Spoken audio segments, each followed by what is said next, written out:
Ya, tafadhol Ustaz.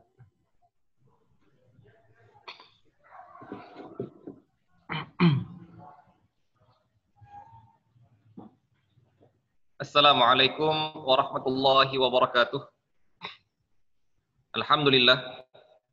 Wassalatu wassalamu ala rasulillah wa ala alihi wa sahbihi wa mawalah wa la hawla wa la quwwata illa billah. Allahumma arinal haqqa haqqan warzuqna ittiba'ah wa arinal batila batilan warzuqna ijtinabah wa la taj'alhu multabisan alaina fanadil. Allahumma ja'alna mimman yastami'ul qawla fayattabi'u ahsanah fa innaka waliyyu dzalika wal qadiru alaih.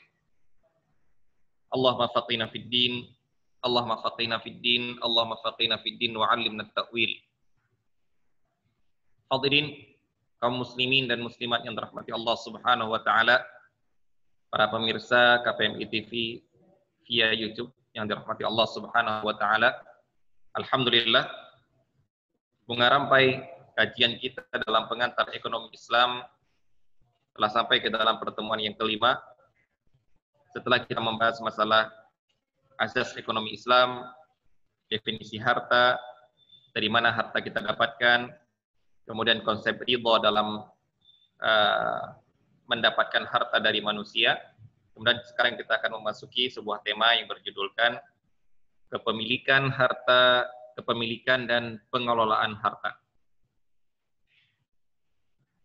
Penting kita membahas masalah ini karena masalah kepemilikan ataupun masalah pengelolaan harta itu salah satu dari bentuk kegiatan ekonomi, yaitu sebagaimana telah kita ulang-ulang kembali, kegiatan ekonomi itu ada 3: memperoleh harta, kemudian mengembangkan harta, kemudian menginfakkan harta. Yang ketiga-tiga kegiatan ekonomi ini sangat erat kaitannya dengan kepemilikan dan pengelolaan. Karena dengan sah cara dia mendapatkan sebuah harta, sah secara hukum syariat Islam, berarti diakui kepemilikannya oleh syariat. Dengan sudah sah kepemilikannya, maka dia diizinkan oleh syariat untuk mengelola harta ini. Apa maksud mengelola? Yaitu membuat kegiatan yang ada di dalam harta yang sekarang dia miliki.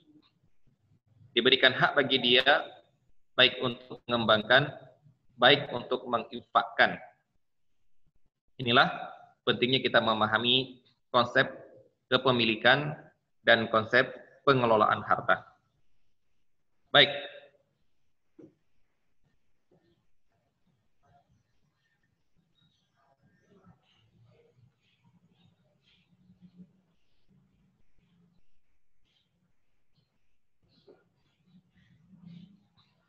Ini nomor 5 ini maksudnya adalah pertemuan yang kelima kita sekarang ini sedang membahas masalah konsep kepemilikan dan pengelolaan harta. Kepemilikan al-milk itu bagaimana seseorang diakui bahwasanya harta itu adalah punya dia. Diakui oleh Islam bahwasanya, karena kita sedang membahas ekonomi syariat, berarti kita akan mengatakan diakui oleh Islam bahwasanya harta itu adalah milik dia. Jadi ini maksudnya adalah diakui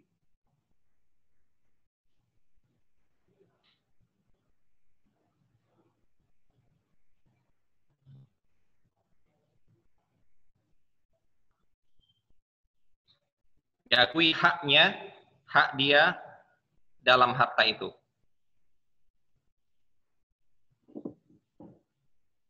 Hak apa? Hak untuk memiliki.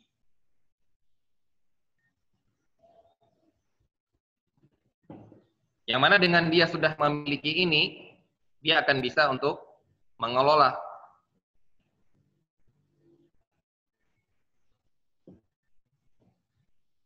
Di antara bentuk pengelola adalah investasi, Bentuk pengelola adalah infak ataupun konsumsi.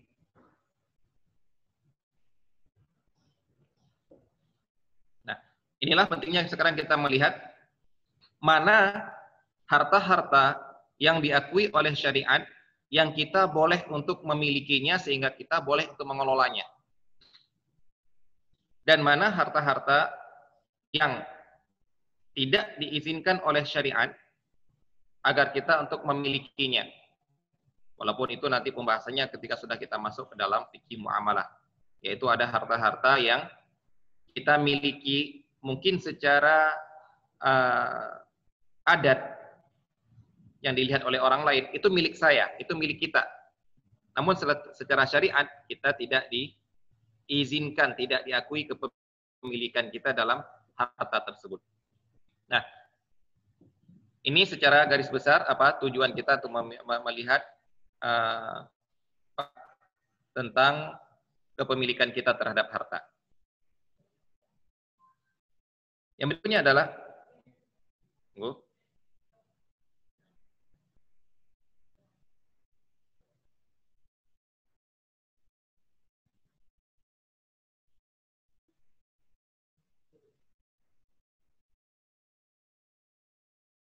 saya hapus dulu.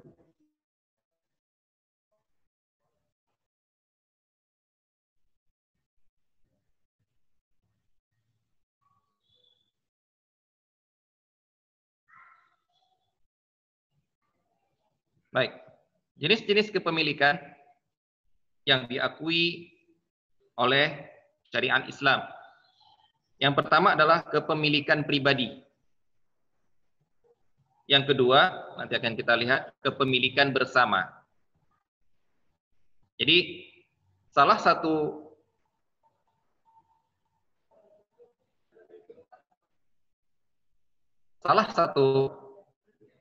rukun ekonomi Islam, tiang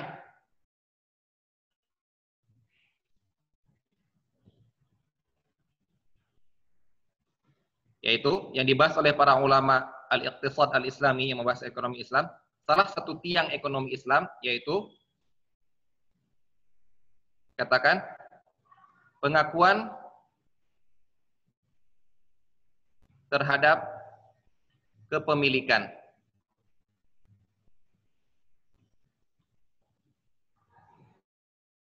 Ganda. Apa dimaksud dengan ganda? Bahwasanya Islam mengakui kepemilikan pribadi.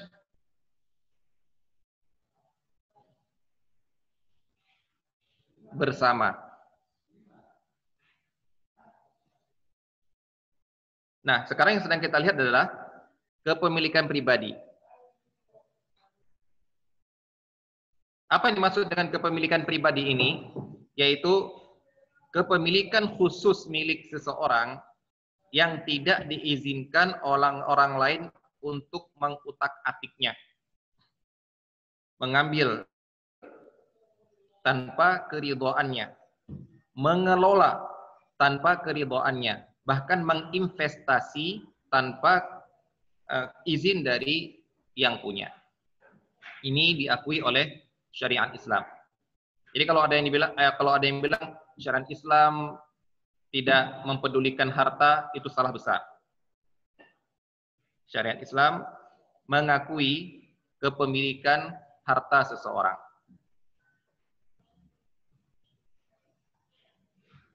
Dalam Al-Quran ketika diperintahkan misalnya wa anfiqu mimma razaqnakum. Jadi Allah Subhanahu wa taala mengakui bahwasanya ada harta-harta yang telah diberikan kepada kalian berupa rezeki yang itu adalah milik kalian, silahkan kalian infakkan. Dalam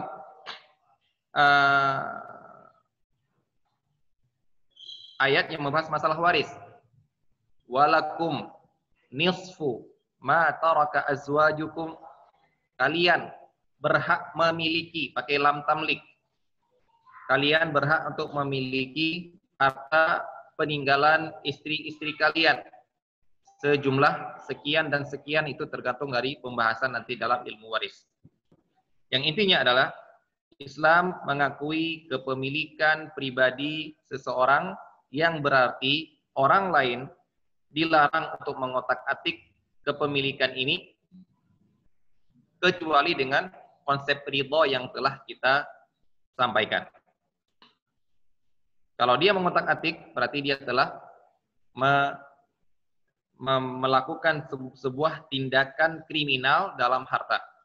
Dan perlindungan terhadap harta ini, perlindungan terhadap kepemilikan harta ini juga bagian dari maqasidus syariah.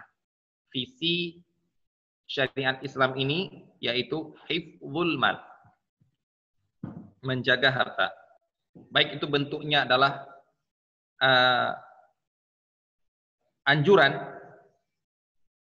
ataupun untuk bentuknya anjuran untuk mencari harta, menyimpan harta, mengelola harta, ataupun bentuknya adalah defensif, yaitu pencegahan, mencegah untuk merusak harta orang lain. Sehingga apabila dirusak harta orang lain, maka ada yang dinamakan dalam pembahasan dhamanul mutlaq, tuntutan untuk mengganti barang orang lain yang dirusak. Ada tindakan kriminal terhadap harta orang lain, ada namanya pembahasan al-ghasbu, merampas harta orang lain. Ada hukumannya, ada konsekuensinya. Ada tentang as-sariqah, mencuri harta orang lain, ada hukumannya, dibahas di dalam hukum-hukum Islam. Ini semua adalah bentuk perlindungan syariat terhadap pengakuannya kepada kepemilikan pribadi seseorang di dalam masalah harta. Jadi intinya tentang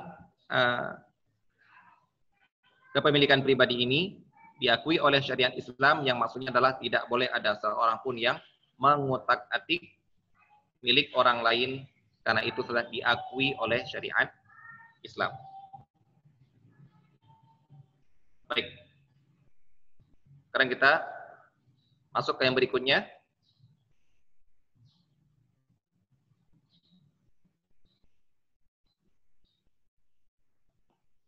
Kepemilikan bersama.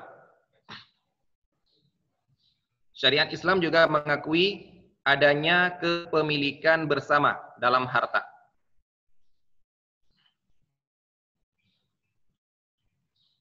Adanya kepemilikan bersama dalam harta. Apa maksud kepemilikan bersama?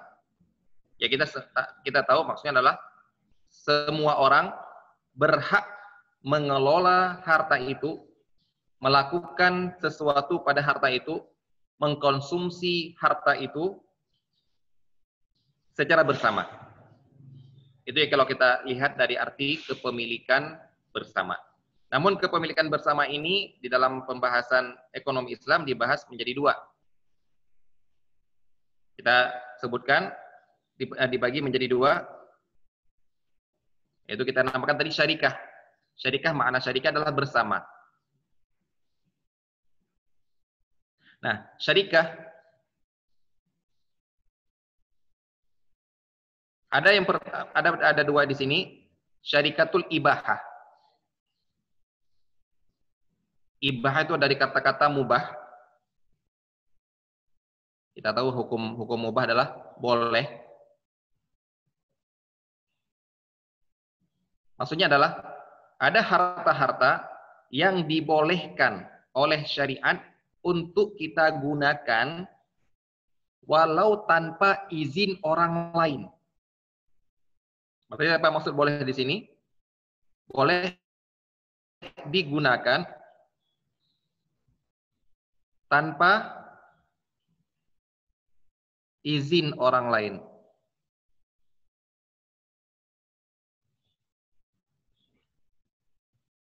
Ini dimasukkan oleh syarikah ibahah. Siapapun boleh menggunakan itu. Kenapa? Karena dibolehkan oleh syariat. Dibolehkan oleh syariat tanpa harus minta izin orang lain. Orang lain juga menggunakan itu tanpa harus minta izin kita. Kenapa? Karena ini adalah milik bersama secara syarikah ibahah. Nah, ini kita contohnya adalah kepemilikan umum.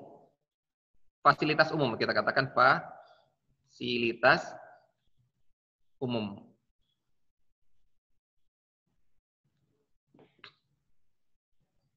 Apa contohnya? Jalan.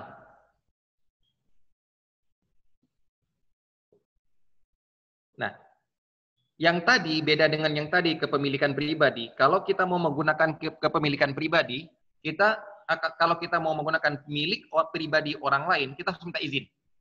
Kalau tidak, bisa dinamakan ghasab, bisa dinamakan Anda mencuri, bisa dinamakan Anda ikhtilas, yang semua itu adalah dalam koridor tindakan kriminal pada harta orang lain.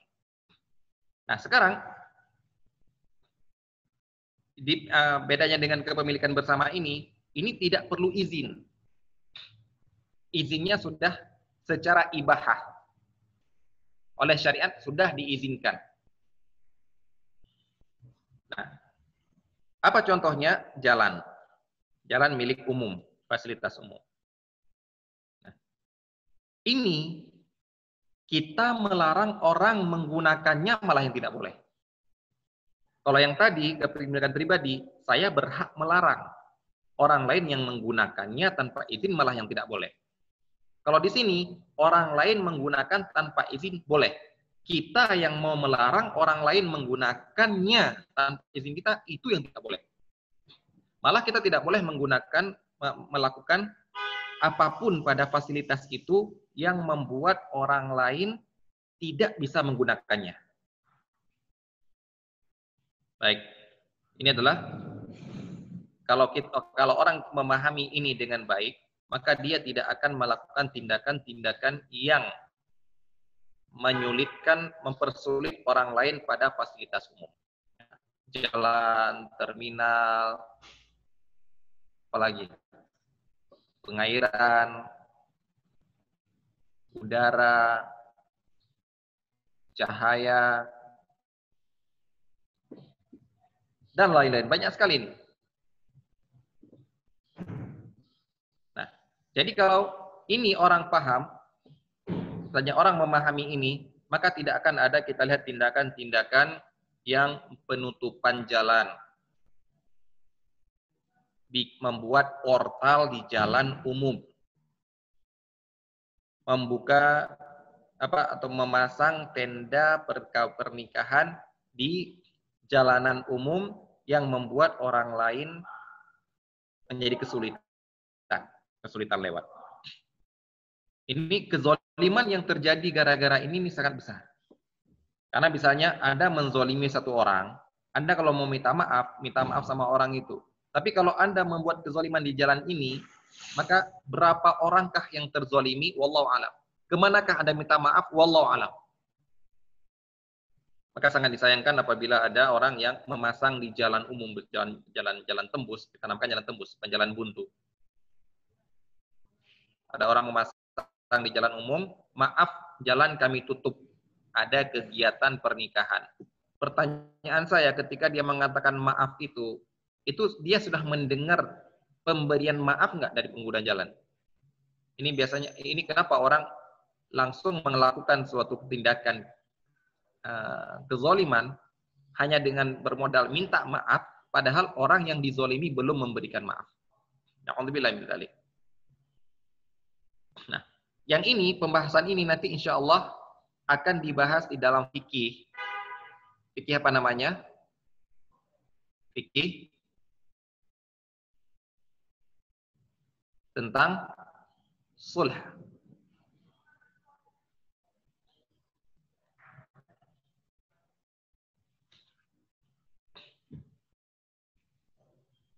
Wallahu a'lam, apakah ketika Anda mempelajari fikih Anda sudah sampai ke dalam pembahasan ini. Ini dibahas di bab muamalat. Ini dibahas di dalam pembahasan muamalat.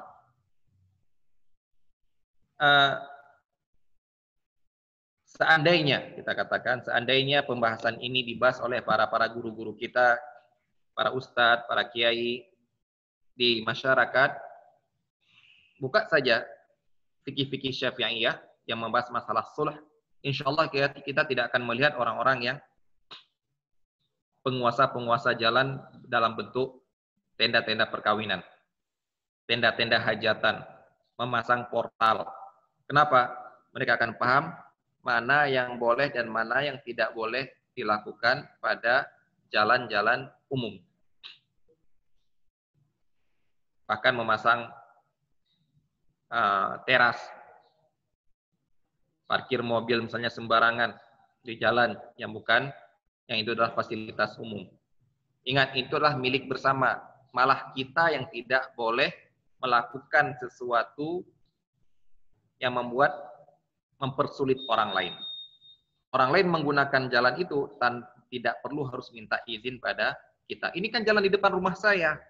Tapi kalau itu adalah jalan tembus, ini milik bersama. Beda kalau memang Anda buat jalan bukan jalan tembus, jalan hanya menuju ke tanah Anda. Anda membuat jalan tembus dari antara dua jalan di atas tanah Anda. Maka orang yang lewat Anda minta bayaran, orang yang lewat Anda tutup, Anda larang, itu tidak mengapa, karena itu adalah bukan milik bersama, itu milik pribadi tadi. Tapi yang kita bahas ini milik bersama. Maka walaupun Anda bilang, ini kan jalan di depan rumah saya boleh melakukan ini dong, boleh melakukan ini, boleh melakukan itu, boleh menjemur padi di atasnya, boleh ini. Tidak, ini milik bersama, walaupun itu ada di depan rumah Anda. Inilah yang dibahas di dalam fikih, kita namakan fikih as-sulh. Yang kita artikan secara letterlek, sulh itu adalah damai. Walaupun ternyata bukan masalah perdamaian di situ, bukan masalah perdamaian antara sebuah sengketa, tapi dalam hak menggunakan fasilitas umum juga dibahas di dalam fikih as-sulh. Ini syarikah al-ibahah. Yang kedua, masih di dalam kepemilikan bersama yang dinamakan syarikatul amlak. Syarikatul amlak ini adalah kalau ini berbeda dengan yang syarikatul ibahah, yang membolehkan ini syariat. Langsung syariat membolehkan.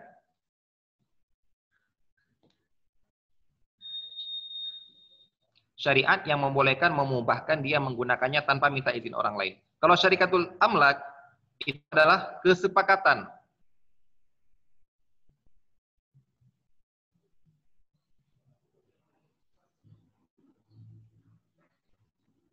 Kesepakatan siapa? Dua orang atau lebih.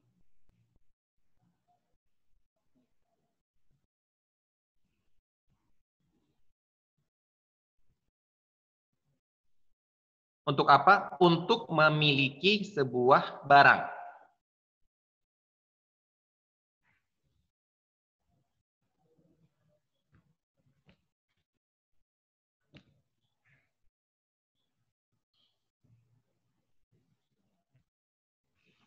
Nah, yang kita namakan dengan syarikah. Tapi kenapa harus kita katakan syarikatul amlak? Karena nanti dalam fikih akan dibahas masalah syarikatul mal, syarikatul amwal, yaitu yang kita arahkan ke investasi. Kalau ini hanya kesepakatan dua orang atau lebih untuk hanya memiliki. Kalau nanti yang sering dibahas oleh para ulama di dalam syarikah, itu syarikatul amwal, yang mudharabah di situ ya, al-ainan, di situ juga mungkin akan dibahas masalah saham. Itu semua adalah syarikah dalam investasi. Kalau ini tidak, syarikatu dalam kepemilikan. Jadi dua orang beli rumah, dua orang beli sapi, dua orang beli tanah, dua orang beli properti. Itu kita katakan siapa pemilik tanah ini, siapa pemilik sapi ini, siapa pemilik properti ini, kita katakan milik dua orang itu, milik si A dan si B, milik si A dan si B dan si C dan lain sebagainya. Baik.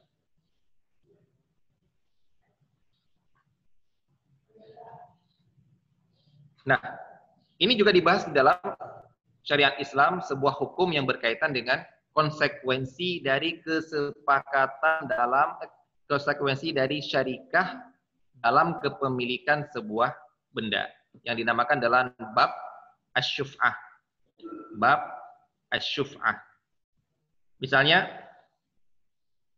Anda tidak kuat membeli tanah sendiri. Akhirnya Anda mengajak orang lain, mari kita berdua beli tanah ini. Baik, setelah dibeli, maka kepemilikan saya adalah 50%-nya, kepemilikannya adalah 50%-nya. Di antara konsekuensi yang dibahas oleh para ulama, nanti akan kita singgung juga, akan kita masuki babnya, adalah hak syuf'ah, yaitu apabila saya menjual hak milik saya 50% ini kepada orang lain, tanpa saya minta izin dari syariknya saya, partnernya saya, maka partner saya ini berhak untuk menarik kembali penjualan saya dari orang ketiga itu. Karena dalam kesepakatan syarikah itu pasti keterikatan psikologi besar. Maksudnya gini, saya mau beli tanah itu berdua dengan kamu. Saya mau beli motor ini berdua dengan kamu. Kalau berdua dengan dia, saya nggak mau. Saya tahu orangnya itu sulit, orangnya itu kaku, orangnya itu pelit, orangnya itu dan lain sebagainya. Saya nggak mau bersyarikah dengan dia. Saya nggak mau bersama dengan dia memiliki barang ini. Saya maunya dengan kamu. Nah, di sini unsur psikologi ini, walaupun secara kepemilikan nggak ada bedanya. Saya tetap hak saya 50, bersama dia pun hak saya tetap 50%. Namun secara psikologi, saya kalau bersyarikah dengan kamu, saya mau, enak. Tapi kalau bersyarikah dengan dia, saya nggak mau, nggak enak. Maka seperti dikatakan oleh Nabi Daud ya alaihissalam, beliau mengatakan wa inna katsiran minal khulata'i la yabghi ala beliau mengatakan wa inna katsiran minal khulata'i la yabghi ba'dhuhum ala ba'dhin illa alladziina amanu wa 'amilus shalihati wa qalilum ma. Banyak orang yang Allah sebutkan dalam surat Shad ayat 24 bagaimana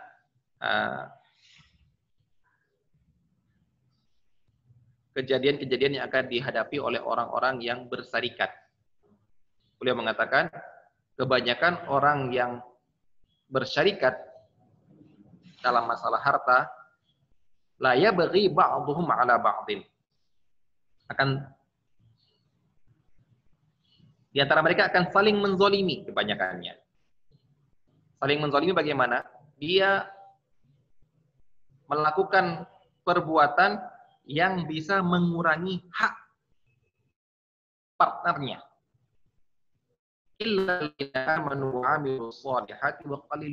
Kecuali yang kita ajak untuk bersarikat itu orang yang beriman dan beramal soleh. Dan itu paling sedikit. Jadi kalau Anda pernah merasakan bersarikat dengan seseorang, dikhianati, kemudian dizolimi, dibawa lari uangnya dan lain sebagainya, ya ini sudah diisyaratkan oleh Allah Subhanahu wa taala dalam surat Shad ayat 24, seperti inilah kebanyakannya orang-orang yang bersarikat, kecuali orang-orang benar-benar beriman dan beramal soleh, dan itu paling sedikit orangnya. Baik, kita kembali lagi ke masalah syarikatul amlak ini. Jadi untuk melindungi psikologi ini diberikan sebuah hak dalam kepemilikan ini, itu hak syuf'ah, hak menarik kembali penjualan partnernya kepada pihak yang ketiga yang mana saya tidak ridho untuk bersarikat dengan dia. Nanti insyaallah akan kita bahas dalam pembahasannya sendiri, itu kitabu atau babu asy-syuf'ah. Nah, di antara perbedaan dengan syarikatu ibahah ini dengan syarikatu al-amlak ini adalah seperti tadi, ini yang mengizinkan syariat, ini adalah kesepakatan. Di antaranya juga adalah kalau syarikatul ibahah itu tidak perlu izin lagi dari orang lain karena sudah diizinkan oleh syariat langsung.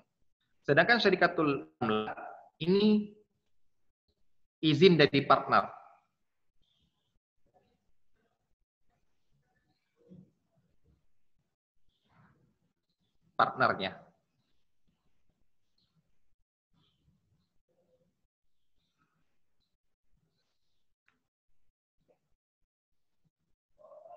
Maksudnya apa? akad yang saya lakukan saya dengan dia untuk memiliki sebuah barang ini itu sudah merupakan suatu bentuk perizinan bagi saya untuk menggunakan ini dari dia. Perizinan dari saya untuk dia, personal dari saya bagi dia untuk menggunakan barang ini.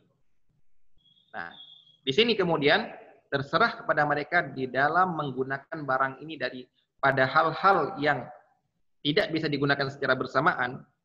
Mereka silakan bersepakat berapa jam kamu gunakan, berapa jam saya gunakan, berapa hari dulu kamu gunakan, berapa hari saya gunakan, itu terserah kepada kesepakatan mereka.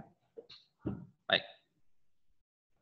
Dan syarikatul amlak ini insya Allah mungkin sering kita lakukan, walaupun kita tidak sadar itu adalah syarikatul al-amlak, yaitu ketika, ya apalagi yang akan beberapa hari yang akan datang ini, yaitu ketika kita bersarikat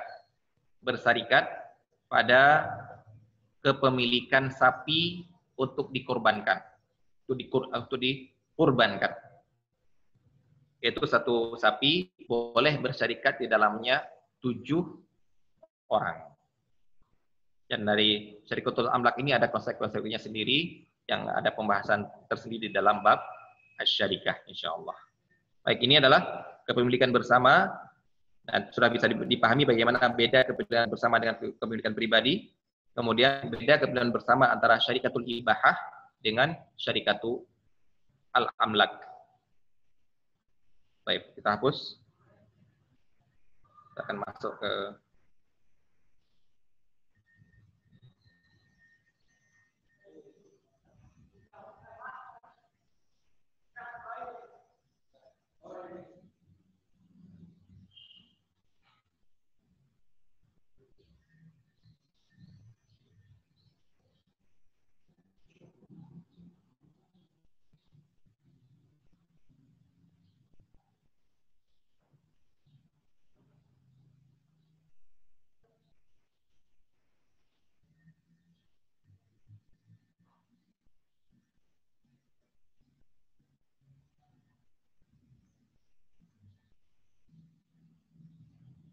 baik. Yang berikutnya adalah kita masuk ke dalam masalah pengelolaan harta.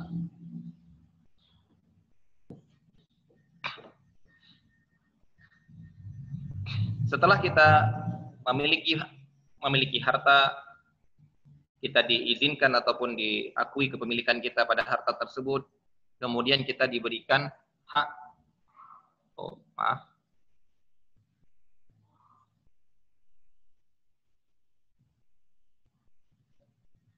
sebuah hak untuk mengelola harta. Yang mana pengelolaan ini pasti harus berada masih di dalam koridor syariat.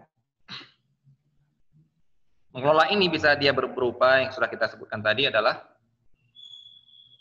konsumsi, jadi adalah investasi,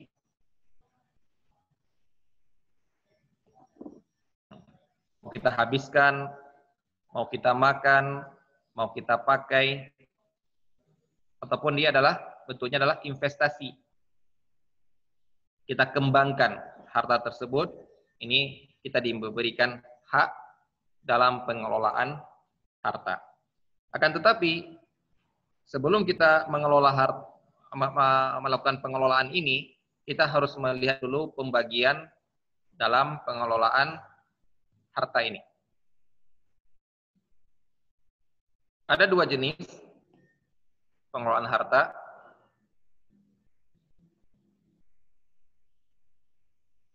Yaitu yang pertama adalah mengelola harta pribadi.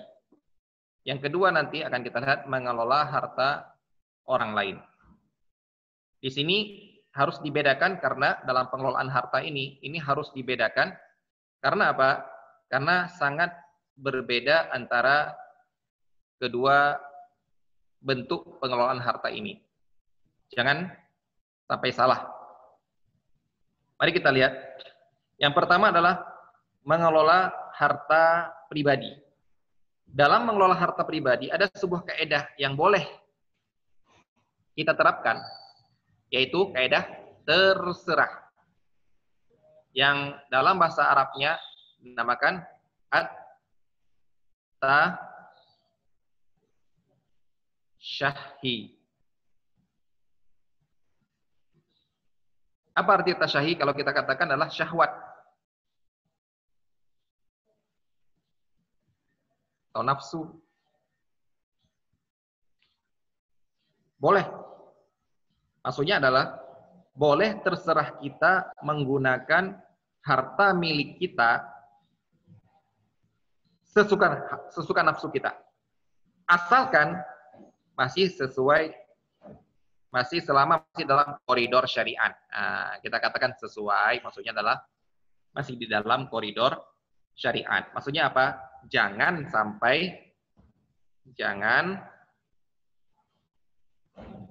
berbuat haram. Berarti selama mubah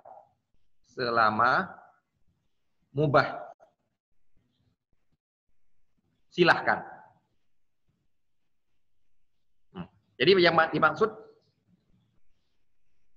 terserah di sini adalah yang selama mubah ini adalah dia mau mahal, mewah, silahkan selama tidak mubazir. Kalau mubazir sudah temannya syaitan. Oh dia mahal, dia mewah, dia paling bagus. Tidak mengapa. Selama itulah harta pribadi Anda, terserah Anda mau gunakan sesuka Anda selama tidak jatuh ke dalam perbuatan yang haram. Selama dia masih mubah.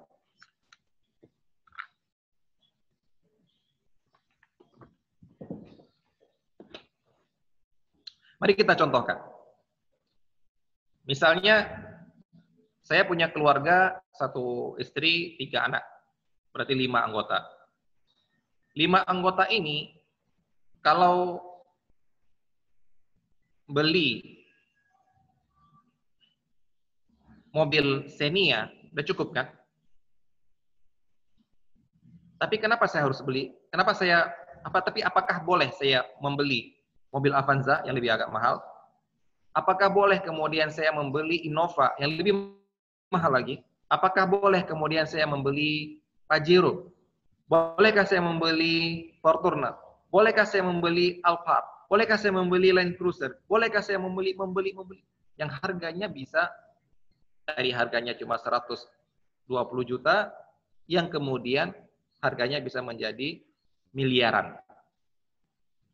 Yang mana coba dibayangkan, yang mana kapasitas yang ingin dimuat di dalam mobil itu cuma 5 orang.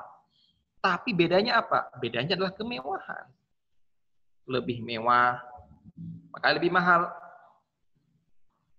Onorgo, onorupo, ada harga, maka Anda dapat kualitas tinggi, mewah, suspensinya lebih enak, tempat duduknya lebih enak, ini lebih enak, getarannya tidak bergetar, dan lain sebagainya. Yang itu adalah mungkin kalau kita lihat unsur lux saja, bukan hanya lagi sekunder itu, sudah lux saja. Unsur primernya adalah yang penting muat. Bisa mengantarkan kita ke tempat tujuan kita dengan mudah. Itu kan unsur sekundernya dari kendaraan. Nah, bolehkah pertanyaan? Bolehkah saya punya uang pribadi, saya akan lebih memilih beli Alphard yang harganya lebih mahal berlipat-lipat daripada Xenia misalnya. Boleh atau tidak? Apakah itu dilarang? Jawabannya adalah boleh, terserah. Kenapa? Uang saya kok. Selama tidak mubazir ya. Benar-benar dia menggunakannya. Kuliner. Saya mau makan malam ini, makan di warung Padang. Di tempat itu warung Padang itu satu porsi rendang dan kerupuk udang, peyek, dan es teh manis, ya paling cuma 45.000. Tapi kalau saya pingin warung Padang juga, tapi ke tempat itu, yang jauh itu, yang fasilitasnya lebih itu, bisa dengan menu yang sama saya harus mengeluarkan uang 75.000. Atau bahkan saya kalau ke sebuah restoran bintang 5 yang kemudian dengan menu yang sama bahkan lebih kecil porsinya, bisa saya harus keluarkan 250.000. Pertanyaannya, boleh atau tidak? Saya dengan anggota keluarga ini, saya bisa mendapatkan, saya perlu menginap di hotel bintang 1 udah cukup kan? Tapi saya nggak pilih bintang 5. Saya mau umroh, fasilitasnya adalah kalau satu kamar sudah cukup, tapi saya minta kamar yang luas, yang bisa jutaan harganya. Pertanyaannya, boleh atau tidak? Dinamakan sedang memilih dalam mengkonsumsikan harta pribadi. Boleh enggak? Nah, Rasulullah Shallallahu Alaihi Wasallam pernah mengatakan, la yadkhulul jannata man kana fi qalbihi mithqalu dzarratin min al-kibr. Tidak akan masuk surga orang yang di dalam hatinya ada kesombongan sebesar biji dzarrah. Para sahabat langsung khawatir. Langsung mereka membayangkan sebuah perbuatan dalam duniawi yang bayangan mereka ini kayaknya sombong. Ya Rasulullah, di antara kami ini ada yang orang yang pingin pakaiannya lebih bagus daripada pakaian temannya.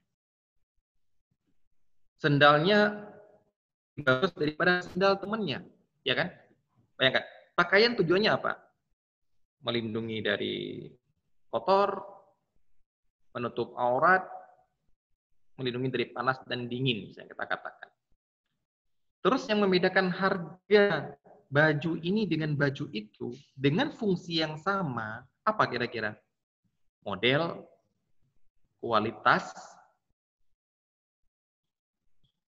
ataupun yang unsur-unsur lain. Jadi ada sebuah nilai lebih dari fungsi yang sebenarnya.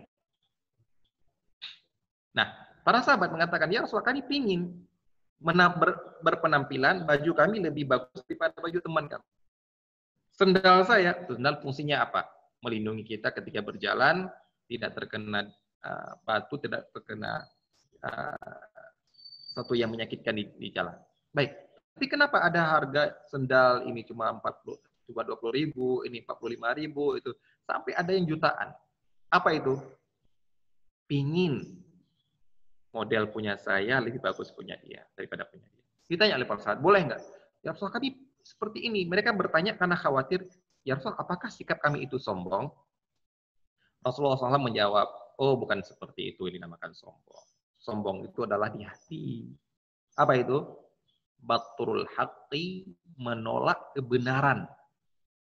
Disampaikan hadits Rasulullah, sampaikan sebuah peringatan, sebuah larangan dari Allah, ditolak oleh dia. Ataupun ghamtun nas. Nah, ini nggak boleh.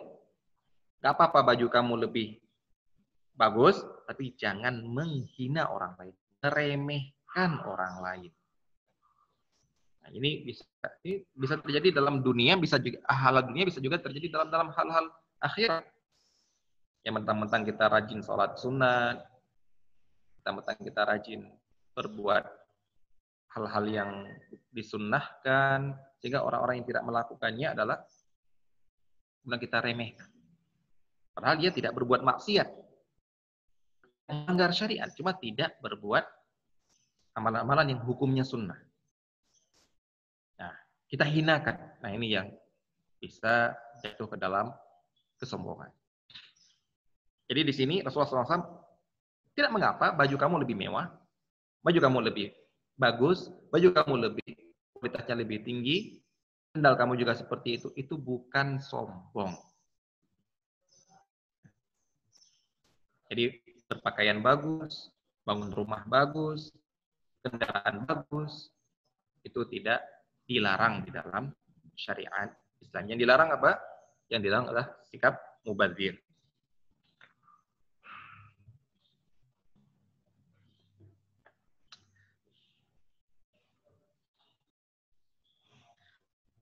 Baik, ini adalah pengelolaan harta pribadi, terserah saya. Baik, sekarang mari kita lihat, ya pos dulu.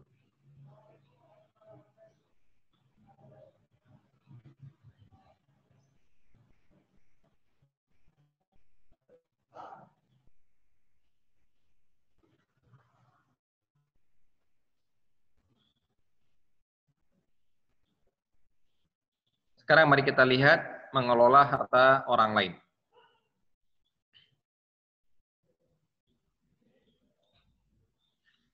Tadi kita katakan mengelola itu adalah hak ya.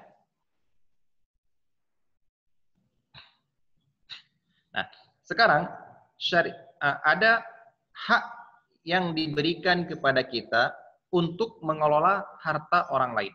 Jadi bukan harta kita yang sedang kita lola. Baik kita konsumsikan, kita infakkan maksudnya, kita keluarkan, kita belanjakan, baik itu adalah kita kembangkan. Ada hak-hak yang diizinkan bagi kita, padahal yang sedang kita kelola adalah hak orang lain, punya harta orang lain. Hak ini, ada hak yang diberikan oleh syariat,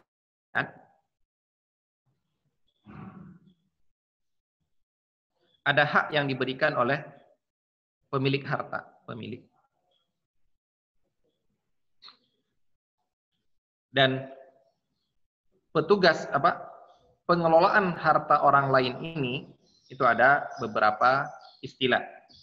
Yang pertama adalah yang diizinkan oleh syariat, hak ini diberikan oleh syariat itu adalah wali.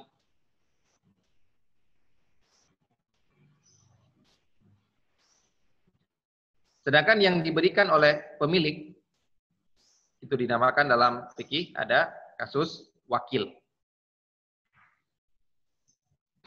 Ada wasi.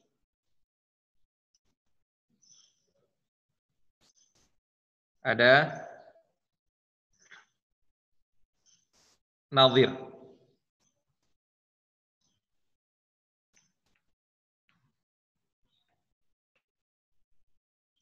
Ini wali, wakil, wasi, dan nazir. Siapa wali? Yang mengelola harta anak yatim.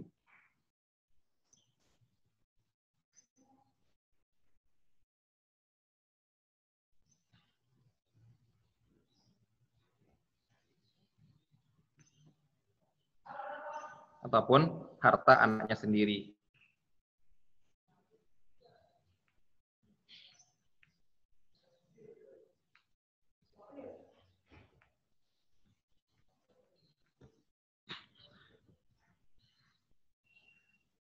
Anak kecil yang belum balik itu,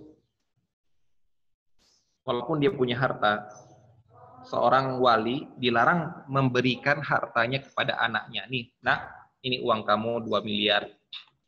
Ini ibu meninggalkan harta warisan untuk kamu 2 miliar. Ini ambil ATM-nya. Itu haram kita serahkan harta kepada anak kita.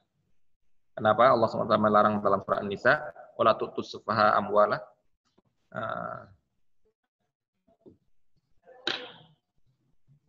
Dalam surat An-Nisa, Allah Subhanahu wa taala melarang wala tu'tus sufaha'a amwalakumul lati ja'alallahu lakum qiyama. Jangan kamu kasih orang-orang sufaha. Siapa itu sufaha? Orang-orang yang belum bisa mengelola hartanya. Di antara mereka adalah anak-anak yang belum balik. Berarti siapa? Padahal dia punya harta. Siapa yang ngelola? Yang ngelola adalah bapak atau walinya. Kalau dari bapaknya sudah meninggal, walinya. Ini ada dibahas sendiri dalam pembahasan perwalian terhadap anak yatim. Mengelola harta anak yatim. Siapa yang memberikan izin ini? Syariat. Dituntut kamu harus ngelola harta anak ini. Mau tidak mau harus. Kenapa? Karena ada sebuah maslahat yang harus dijaga dari anak ini. Yaitu hartanya. Baik, ini wali. Wakil. Wakil siapa? Ya, insya Allah kita tahu semua yang sudah kita praktekkan. Orang yang diserahkan tanggung jawab mengelola harta oleh orang lain. Makanya serahkan ke pemilik ya. Nih, tolong jualkan, tolong belikan, tolong jaga, tolong kembangkan, dan lain sebagainya. Nah, ini, wakil ini, walaupun dia bukan, motor bukan punya dia, tapi dia berhak untuk menjual. Makanya nanti akan kita bahas di dalam jual beli, karena ada sebagian orang yang salah paham, dikiranya saya kalau mau menjualkan barang orang lain harus beli dulu. Padahal, nah berarti dia baru belajar jual beli tok. Baru paham satu hadis saja, yaitu la tabi' ma la tamlik. Jangan kamu jual barang-barang yang belum kamu miliki. Ini ada orang yang bertanya pada saya, Ustaz, saya ketika meminta jualkan barang teman saya dibilang, "Oh, enggak boleh, antum harus beli dulu dari saya." Nah, maka jawaban kita adalah, itu kamu baru paham satu hadis. Hadis tentang la tabi' ma la tamlik. Kamu belum sampai ke dalam hadis apa? Hadis tentang perwakilan. Ataupun bab fikih tentang perwakilan, bahwasanya boleh menjualkan barang teman yang diizinkan untuk dijual walaupun barang itu belum kamu beli. Ini namanya perwakilan. Jadi saya boleh untuk menjualkan, boleh. Saya boleh untuk mengembangkannya, boleh. Saya boleh untuk membelinya membeli pakai uang teman saya, boleh. Karena dia masuk dalam bab perwakilan. Wasi. Wasi itulah orang yang mendapatkan wasiat untuk mengurus harta anak yatim. Kalau tadi, ini wali ini secara otomatis. Kalau orang tidak berwasiat, maka dia punya anak yatim, punya harta, maka otomatis ada urutan-urutan wali yang diizinkan ataupun diperintahkan oleh syariat untuk mengelola harta anak tersebut. Kalau wasi, orang yang ditunjukkan. Karena terkadang seseorang yang mau meninggal dunia, dia paham nih kalau anak saya biarkan, hartanya dikelola oleh pamannya, hartanya dikelola oleh ibunya, cuma bahkan, wah ini bahaya ini. Pamannya, ibunya ini nggak amanah. Maka saya sebelum saya meninggal, saya wasiatkan yang ngelola harta anak saya adalah si fulan, teman saya, teman akrab saya. Dan dia menerima, maka dia adalah sebagai wasi, dia diizinkan untuk mengelola harta anak. Ini wasi. Yang berikutnya adalah nazir. Nazir itu pengelola harta wakaf. Dia bukan pemilik wakaf. Ada orang yang mewakafkan tanah untuk fuqara, untuk fakir miskin. Tidak mungkin fakir miskin kita suruh untuk mengolah tanah ini. Berapa ribu, berapa juta bisa fakir miskin. Akhirnya ditunjukkanlah satu lembaga, ditunjukkanlah satu orang sebagai nazir. Siapa dia? Pengelola harta wakaf ini untuk disalurkan kepada orang-orang yang telah diwakafkan. Nah, mereka ini ada sebuah kaidah yang harus dipraktekkan, yaitu kaidahnya bukan yang terserah kayak tadi. Yang tadi itu terserah suka-suka dia menggunakan harta milik pribadi. Kalau sekarang adalah kaidahnya adalah harus yang paling maslahat. Ingat ya, bukan yang maslahat tapi paling maslahat.